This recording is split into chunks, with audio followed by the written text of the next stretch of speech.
Oi, pessoal, tudo bem com vocês?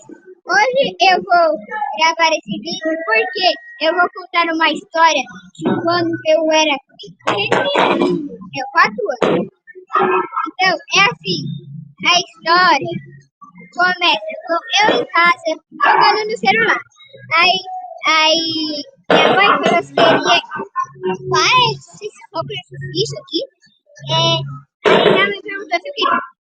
Aí minha mãe perguntou se eu queria ir pro supermercado. Aí eu disse sim. Aí eu tava lá na rua correndo. Aí eu fui correr pra rua. Corri pra rua, o carro veio na hora. O carro lá, bum, vindo pra mim. Mas aí minha mãe, ela viu e pegou no meu braço. No meu braço. Sério, se não fosse ela, ó, eu já teria morto. Nem teria um canal. Então, esse foi o vídeo. Espero que vocês tenham gostado. Deixa o like, se inscreva no canal, ativa o sininho. Tudo. Obrigado. Tchau.